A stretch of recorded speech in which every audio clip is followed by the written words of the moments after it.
हूं आपका वीडियो में। तो दोस्तों वीडियो है पीएम नरेंद्र मोदी जी ने बताया कि राम मंदिर की प्राण प्रतिष्ठा उन्होंने स्वयं क्यों की थी। ये काफी ज्यादा सवाल उठे थे, विपक्ष के द्वारा काफी ज्यादा मुद्दा बनाया गया था। तो चलो देखते हैं वीडियो को, उसके बाद करते हैं बात। लेकिन वीडियो को देखने से पहले अगर आप चैनल पर ना हो तो चैनल को सब्सक्राइब अवश्य कीजिएगा। वीडियो अच्छा लगे तो लाइक कीजिएगा, शेयर कीजिएगा। तो चलो स्टार्ट करते हैं वीडियो को। मैं राम मंदिर प्राण प्रतिष्ठा की बात करती हूँ। इसको एक राजनीतिक रंग नहीं चढ़ना चाहिए था, लेकिन हो गया है। और जब इलेक्शंस आ गए हैं तो फिर चाहे ऑपोजिशन हो या बीजेपी हो, एक दूसरे पर आरोप लगाते हैं, तुम पापी तुम पापी। कांग्रेस कहती है कि इसका राजनीतिकरण बीजेपी ने किया इसलिए वो पापी है। बीजेपी कहती है कि न्योता देने के बावजूद आप प्राण प्रतिष्ठा में आए नहीं इसलिए आप पापी हैं। तो इसे आप कैसे देखते हैं? पहली बात है कि इसका राजनीतिकरण किसने किया,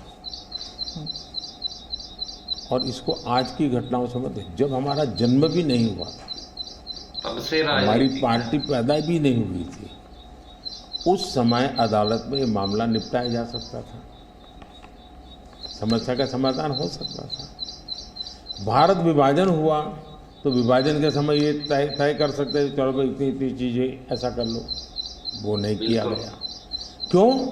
कि एक ऐसा हथियार हाथ में है जो हथियार वोट बैंक पॉलिटिक्स के लिए मजबूती का एक दांव है, इसलिए उसको पकड़ के रखा गया और बार बार उसको भड़काया गया। अब जब ये अदालत के अंदर मामला चल रहा था, अदालत में अभी जजमेंट ना आए वहां तक कोशिश की गई। न्यायिक प्रक्रिया से होना चाहिए, तो हमारा संविधान हमें कहता है और सरकार की तो जिम्मेवारी है, लेकिन उसमें भी अड़ंगे डालना, ये क्यों? क्योंकि उनके लिए ये राजनीतिक हथियार था, ऐसे लोगों के लिए। और देखिए राम मंदिर का, ऐसे लोग हैं राम मंदिर कर रहे हैं, तुम्हें मार देंगे, ऐसा वोट बैंक बनाने का एक तरीका था। अब हुआ क्या, राम मंदिर बन गया तो उनके हाथ से वो मुद्दा ही चला गया। अब वो किसी को डरा नहीं पा रहे हैं, राम मंदिर आ जाएगा, आ गया, कुछ नहीं हुआ, आग नहीं लगी कोई। दूसरा, इनकी प्रकृति, आप सोमनाथ मंदिर से लेकर के अब तक की घटनाएं देखिए, वे भारत की मूलभूत आस्थाएं, भारत का मूलभूत जो पिंड है, उसके प्रति नेगेटिविटी लेकर के ही देश में वो अपनी बातें। अब सोमनाथ मंदिर को क्या प्रॉब्लम था? सरदार पटेल थे, डॉक्टर राजेंद्र बाबू को जाना था, वहाँ तो न जनसंघ था, न भाजपा था, न आरएसएस थी, न कोई लड़ाई थी, लेकिन उन्होंने मना कर दिया जाने। वो जो नेहरू जी की जो चिट्ठी थी, हाँ, जो भी है। अब ये और वो परंपरा आज भी चल रही है कि प्राण प्रतिष्ठा का निमंत्रण मिले और आप उसको ठुकरा दें। सचमुच में तो आपको गर्व होना चाहिए कि ये राम मंदिर निर्माण करने वाले जो भी लोग हैं, जिन्होंने संघर्ष भी किया है, वे आपके सारे पाप भूल करके, सारे आपके गुनाह भूल करके घर में आकर के आपको इनवाइट कर रहे हैं और नए से व्यवहार शुरू करना चाहते हैं। आप उसको भी उस पुराने मिजाज से ठुकरा दें, तब लगता है कि आपके लिए वोट बैंक एक बहुत बड़ी आपकी मजबूरी है। बिल्कुल। और उस वोट बैंक के चलते इस प्रकार की चीज़ें होती रहती, और ये किसी को नीचा दिखाना, किसी का अपमान करना, ये अपना अधिकार मानते हैं। और मैं कभी कभी कहता हूँ, ये तो नामदार है, हम तो कामदार है। अब मैं नॉर्थ ईस्ट जाऊँ, वहाँ के लोग कोई कपड़े पहना दे, मैं पहनता हूँ, उसकी भी मजाक उड़ाना, यानी हर चीज़ की। मैं तमिलनाडु जाऊँ, लुंगी पहनूँ, तो उनको लगता है देखो ये कर रहा है, वो कर रहा है।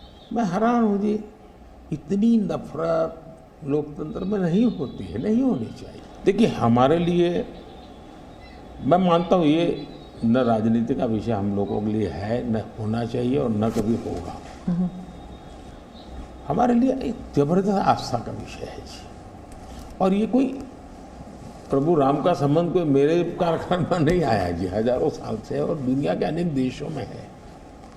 जब ये राम मंदिर का निमंत्रण देने के लिए ट्रस्ट के लोग मुझे आए, उन्होंने ठुकरा दिया। मैं सोचने लगा इतना बड़ा मुझे दायित्व दिया जा रहा है, मैं अपने आप को योग्य क्या कैसे करूं, अपने आप को योग्य कैसे बनाऊं। तो मैंने कुछ लोगों की एडवाइस ली, कुछ संतों की, कुछ जानकार लोगों की, मेरी स्पिरिचुअल लाइफ से जुड़े हुए कुछ लोगों को मैंने पूछा कि भाई मैं इसको एक प्रधानमंत्री के रूप में इस कार्यक्रम को नहीं लेता हूँ, एक राम भक्त के रूप में करना चाहता हूँ, मुझे क्या करना। उसमें से मुझे सुझाव आया, तो सुझाव तो बहुत, लेकिन मैंने फिर कुछ अध्ययन भी किया और मैंने मनोमन तय किया कि मैं 11 दिन का अनुष्ठान करूँगा। और मैं ज़मीन पे सोता था, नारियल के पानी पर रहता था और तय किया मैं प्रभु राम जहाँ जहाँ गए थे उसमें जहाँ भी मैं जा सकता हूँ जाने का प्रयास करूँगा। और वहाँ मैं अपना, जब मैं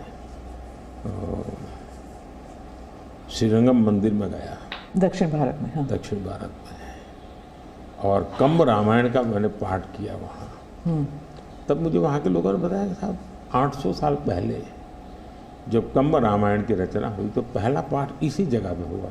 और मैं देख रहा सबके आंख में आंसू थे। ये जो मैंने अनुभूति की है साउथ में खास करके, यहाँ बैठे हुए लोगों को अंदाज नहीं आएगा जी कि क्या भक्ति है, क्या आस्था है और कितनी पवित्रता है उसमें। मेरा कार्यक्रम नोन नहीं था, मेरा काम भी ऐसा व्यक्तिगत था, लेकिन जो जन सामर्थ्य एक प्रकार से मुझे उनके भाव में अनुभव कर रहा था, तो मेरे लिए शायद मेरी स्पिरिचुअल जर्नी की एक बहुत बड़ा महत्वपूर्ण ये 11 दिन की घटना मैं देखता हूँ।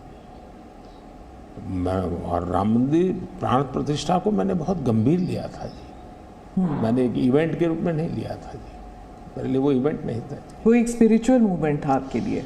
मैं मानता, मुझे दिखता था वो 500 साल का संघर्ष, मुझे दिखता था 140 करोड़ लोगों की श्रद्धा, सपने, और देश के गरीब गरीब लोगों ने पाई पाई दे करके मंदिर बनाया है जी। बिल्कुल।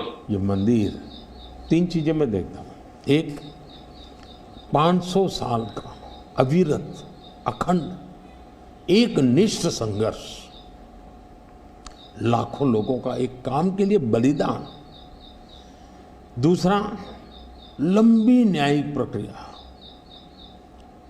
इतने सालों की न्यायिक प्रक्रिया, और न्यायिक प्रक्रिया के हर तराजू से तूल करके निकला हुआ, कसौटी हुआ। दूसरा, टेक्नोलॉजी का उपयोग, ASI के द्वारा उसकी खुदाई, सबूत, ये एक बहुत बड़ा। और चौथा, हिंदुस्तान के कोटि कोटि लोगों ने 1-1, 2-2, 5-5 रुपया जो भी दे सकते हैं दे करके ये मंदिर बनाया है।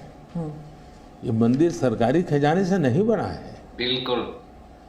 ये ऐसे पहलू हैं कि जो भारत के स्वाभिमान को, भारत के सामर्थ्य को, भारत के सपनों को, भारत के संकल्प को और भारत की आने वाली पीढ़ी को बहुत बड़ी प्रेरणा देने वाले हैं।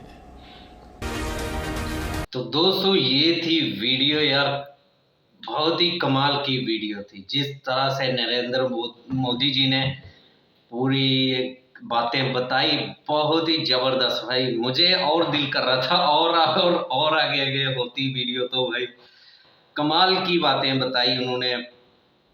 जिस तरह से बताया कि ये आज का मुद्दा नहीं है, ये काफी टाइम पहले से मुद्दा था इन लोगों के लिए। दोनों तरफ के वोट अपने तरफ खींचने के लिए ये मुद्दा बनाया हुआ था, इसलिए इस मुद्दे को सुलझाना ही नहीं चाहते थे भाई। दूसरे वालों को बोल देना कि भाई ऐसा हुआ तो तुम्हारे ऊपर पता नहीं क्या क्या कर देंगे, और इस वाले लोगों को बताना कि हाँ हम बनवा देंगे मंदिर, बस हमें जिता देना, हम कभी खुलवा देना दरवाजा हिंदुओं के लिए, कभी बंद करवा देना, कभी चबूतरे पे पूजा करवाना, कभी कुछ, ये सब करा के वो दोनों तरफ के वोट खींचते थे। ये मेन मुद्दा था उनका। वहां पर लग गया ताला इनका, इसलिए दुखी थे अंदर से। और फिर कहना कि बीजेपी का इवेंट है, ये बीजेपी का किस तरह से इवेंट है भाई? ये तो पूरे भारत का इवेंट था, इवेंट नहीं, एक बहुत बड़ी बात थी भाई। सिर्फ इवेंट ही नहीं था, जिस तरह से नरेंद्र मोदी जी ने भी बोला कि इवेंट नहीं था ये, तो जिस तरह से और बातें बताई कि जब जहां जहां प्रभु श्री राम गए थे वहां वहां जब पीएम माथा टेकने वहां पर गए तो किस तरह से वहां के लोग भी भावुक हुए थे ये सब चीज को लेकर। तो काफी जबरदस्त वीडियो थी। और रही प्राण प्रतिष्ठा की बात, तो उन्होंने खुद, प्रधानमंत्री ने खुद से नहीं करी, जो हमारे गुरु थे, संत थे, महात्मा लोग थे, उन्होंने कहा। और दूसरी जो राम मंदिर की बनाने वाली संस्था या जिनके हाथ में ये बात थी, उन्होंने प्रधानमंत्री से ये प्राण प्रतिष्ठा के लिए बोला था। बाकी आप दोस्तों को कैसी लगी वीडियो कमेंट सेक्शन में जरूर बताइएगा। अच्छी लगी हो तो लाइक कीजिएगा, शेयर कीजिएगा। बाकी ऐसे ही वीडियोस देखने के लिए चैनल को सब्सक्राइब भी कीजिएगा।